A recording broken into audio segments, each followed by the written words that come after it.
Cátedra Médica hoy conversamos con la doctora Tami Beltré. Estamos hablando sobre impactación alimentaria, esa sensación de ahogo, atragantamiento, anugamiento a la hora de comer, para que la gente pueda como familiarizarse con el concepto. Doctora, usted mencionaba algunas condiciones de gastroenterología que pudieran asociarse a la impactación alimentaria, pero usted que es neurogastroenteróloga, ¿hay enfermedades neurológicas que pudieran asociarse también a la presentación de este tipo de patologías? Sí, sí.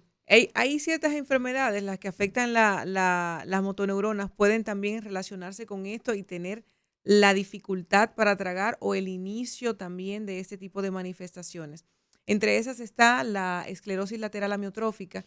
Este tipo de manifestaciones puede dar este tipo de sintomatologías. El paciente comenzar con la sensación de anugo, sensación de dificultad para tragar o incluso un poco de cialorrea porque no pueden, se les sale un poco la babeo porque no pueden iniciar adecuadamente el proceso de la deglución. Hay una afectación incluso en el esfínter esofágico superior que cuando le hacemos a este tipo de pacientes un estudio que se llama manometría esofágica de alta resolución con impedancia, nos podemos dar cuenta de que la parte superior que dibuja el esfínter esofágico superior está hipotónico y la deglución, la coordinación faringoesofágica está también afectada.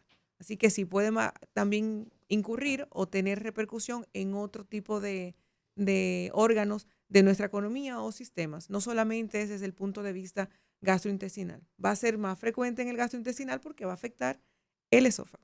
Doctora, sabemos que el tema de la obesidad y el sobrepeso es un problema de salud pública importante en este momento.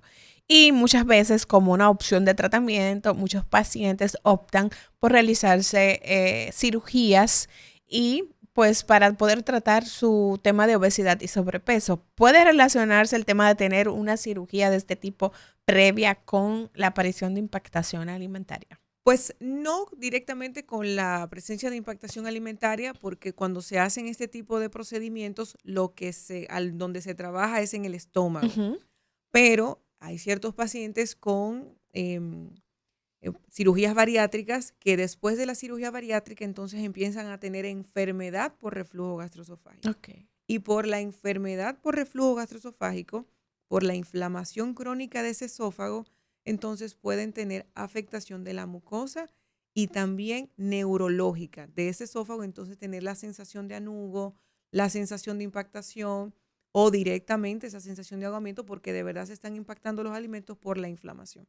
Es interesante, doctora, porque por eso hay que investigar adecuadamente al paciente cuando llega con la manifestación para poder establecer la base desde donde está proviniendo el problema y de esa manera poder tratar adecuadamente al paciente, porque si de primera mano, pues entonces suponemos algunas cosas, el tratamiento puede quizás no ser efectivo en ese paciente. En el caso mencionaba el doctor Amaury García, el caso de los niños, por ejemplo, con el consumo de algunas sustancias que pueden ser abrasivas al esófago y al estómago.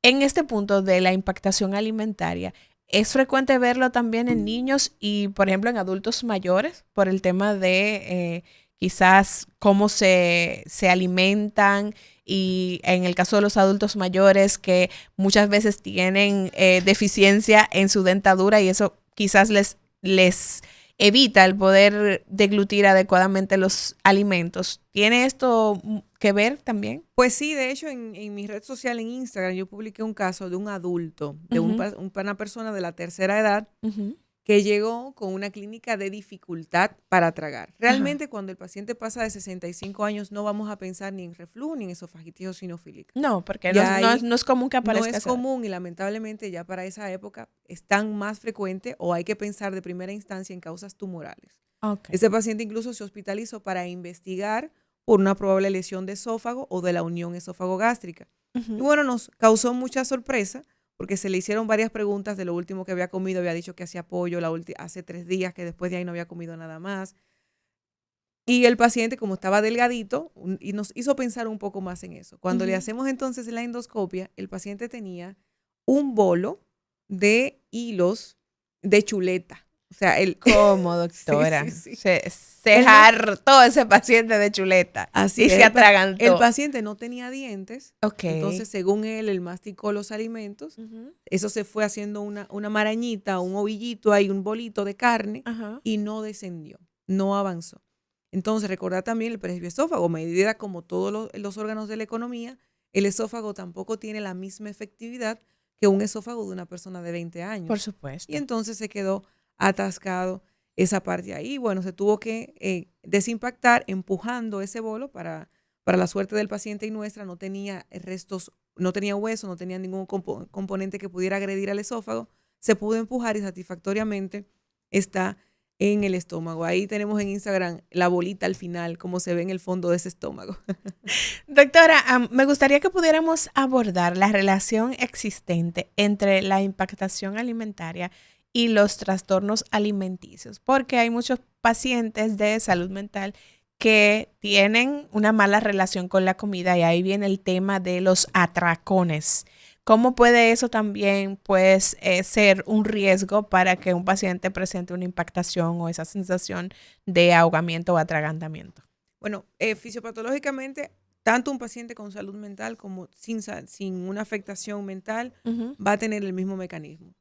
Si hay esofagitis, la va a tener y si no hay, no lo va a tener. Ahora bien, el paciente que tiene alguna condición y es atendido o debería ser atendido por psicología, por psiquiatría, va a tener cierta somatización y también va a incurrir al esófago.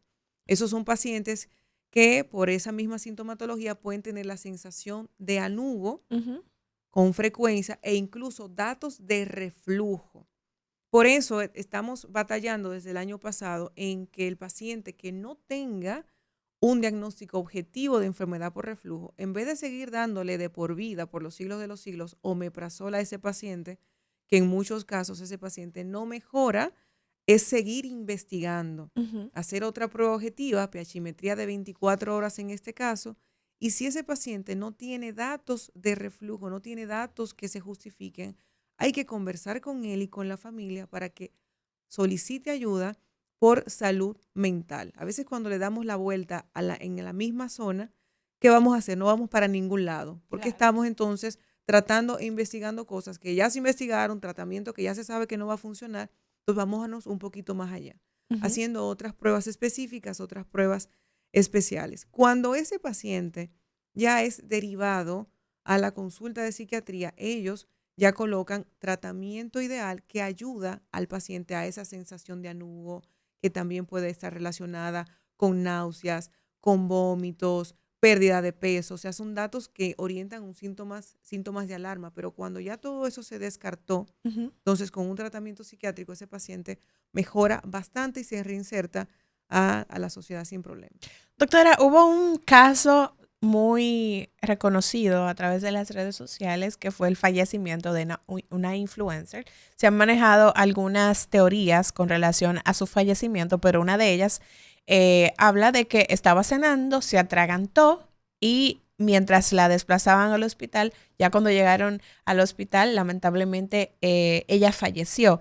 En este caso, doctora, si nosotros estamos en una reunión en donde estamos cenando, almorzando y notamos que una persona se está atragantando, ¿cuál debe ser la respuesta inmediata mientras nos movemos hasta un centro hospitalario? Muy bien, ahí no es de que esperar que llegues al No. centro, hay que actuar lo más rápido posible. Ujú.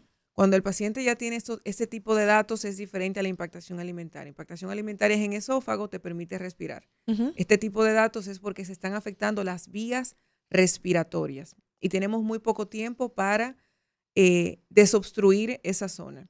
Punto uno, conservar la calma. Punto dos, identificar los síntomas que está teniendo ese paciente o esa persona que lo está acompañando.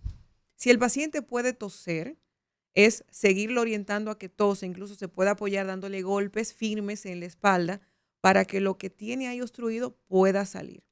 Si a pesar de eso el paciente, usted nota que no puede hablar, no puede respirar, la manera en la que tose es muy débil, usted tiene entonces que de manera más agresiva levantar a esa persona de su asiento, colocarse detrás de él y tratar de ayudarlo a sacar ese bolo o ese cuerpo extraño que está impidiendo que las vías respiratorias puedan ventilar. Esto se conoce como la maniobra de Heimlich. Sí. Usted se va a colocar detrás de ese paciente, de esa persona, va a poner sus dos manos, tipo un puño, va a ser un puño más grande con las dos manos, las va a poner justo en la boca del estómago y con una presión de adentro hacia arriba en forma de J, va a aumentar la presión en el tórax. Recordar que la cavidad torácica es una presión negativa, siempre está hacia afuera, pero cuando usted le ofrece esa presión hace que el mismo aire haga como que cuando presionamos una botella de agua, Sí. y con eso pudiera Con ayudar esa presión. exactamente a que ese paciente pueda sacar ese cuerpo extraño, ese bolo alimenticio. Pero paralelo a eso, si hay alguien más, de inmediato debe llamar al 911. Otra persona tiene que estar tratando de despejar todo el área. Los mirones, la gente que siempre está grabando, que ahora eso es lo que está de moda, en vez de ayudar a grabar, despejar todo eso. Si a pesar de eso el paciente no mejora, trate de hacerlo de una manera más intensa, al menos 5 veces, hasta que pueda salir. Que lo haga una persona que tenga una fuerza suficiente, Claro. que esté a la altura del paciente, porque yo no hago nada haciéndole la maniobra de Heimlich a una persona de 6 pies 5 pulgadas. No voy a alcanzar, le voy a llegar a la cadera. Si no hay nadie, bueno, ni modo. Pero tratar de que sea así, de que en milésimas de segundos, tratar de, o si se puede, ¿no?, de organizar ese aspecto. Si a pesar de eso el paciente no responde, bueno, ya lo que nos queda es acostarlo en una superficie firme e iniciar el ERCP para garantizar la circulación de esa sangre, el bombeo circulatorio, hasta que lleguen los paramédicos y puedan entonces desobstruir. Este tipo de medidas salva vidas. Claro. Entiendo que eso es cosas que deben saber los camareros, las personas que trabajan donde hay mucho comida, flujo de restaurantes, personas, sí. mucho flujo, porque la gente cuando está en chercha se le olvida y Ujú. habla y se ríe, y entonces eso es lo que permite que en aperturas, cuando usted está hablando, lo que va a permitir entonces que se abra más van a ser las vías respiratorias, pero cuando usted ya está tragando, cierra una y automáticamente le da el paso a que entonces por las vías digestivas desciende el alimento. Pero cuando estamos con el habladero, con la comedera, es que suelen irse cosas por el camino viejo. Sí, por y el camino cuando viejo.